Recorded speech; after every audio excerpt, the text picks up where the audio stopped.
Hi, and welcome to the ACL's Decoding Special Education series, where we take one topic, 5 slides, and no more than 5 minutes to help you understand some part of the very complex world of special education. Today, we're going to talk about change of placement, a technical term, for a decision made by the IEP team, which you are a member of, to move a student from one educational setting to another.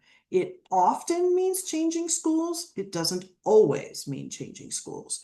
This is usually because the current school is unable to meet all of the students' needs. I just want to say it's not because of incompetence, it's often because of resources, that the students' needs exceed what that particular school might have, and they are not able to secure it, but another school in the district does have it. So since the district is responsible for delivering FAPE to your student, a free and appropriate public education, they can require a student to move to a different setting in order to give them access to their FAPE. So it is it's a big process. It's not a quick and easy thing, and it shouldn't be. We want to make sure that everything is done correctly and following a clear procedure, because it can be a major disruption for a student to have to change schools sometimes in the middle of a semester. A change of placement requires data to justify. This usually includes a functional behavior assessment, often also called an FBA, a behavior support plan. Behaviors may be outward, but they may be inward and shutting down. So it could be any of those kinds of things. We want to look at lots of documentation of the things that the school has been trying. How are they doing on their current IEP goals? Because this is a student that already has an IEP and is in special education. We want to look at where are they at with their goals, how much progress have they made or not, and then potentially some additional documentation and evaluations. They can include some private evals, but it's also going to be academic, behavioral, social, emotional needs. It does require a reevaluation meeting because you're changing the understanding of the present levels of the student and then what it needs to be able to remediate that. So you're going to get 10 days notice. You're going to sign for any formal evaluations. You should get a draft of the IEP in your native language 5 days before the meeting. Typically, when it is a reevaluation because there is a greater need, a district representative will be there.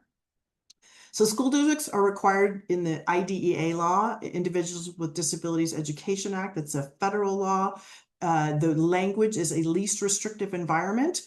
And typically that is the general education classroom where students without disabilities receive their education and where the majority of students who have an IEP also receive their education. So a smaller group may not be able to adequately access their FAPE without additional supports.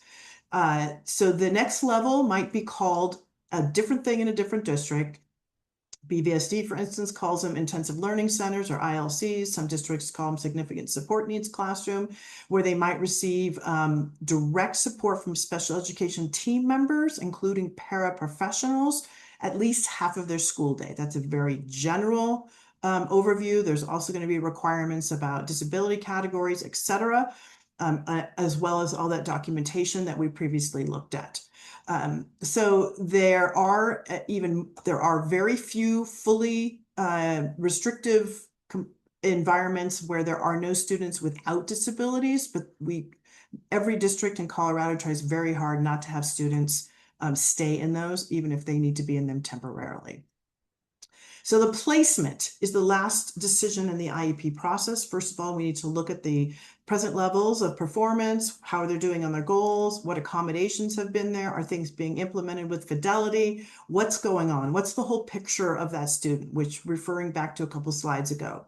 Parents have input on the decision of where the student will attend, but they are not able to make the final decision. The district has to weigh other factors like how many students are already at an intensive learning center, what are their ages, because the ratio is often for an intensive learning center, one teacher might have 10 students and a team of paraprofessionals plus all the other support systems. Whereas a resource level teacher, which is where that least restrictive environment, may have 22 students and no paraprofessionals. And so they just don't have the equation to be able to support the students in the way that has been documented.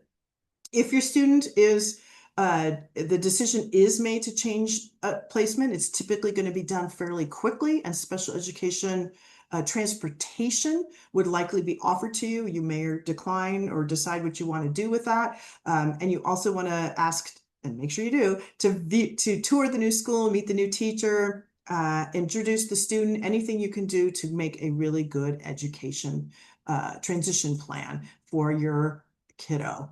So it's a big process, and these are sort of the rules around some of it. So I hope that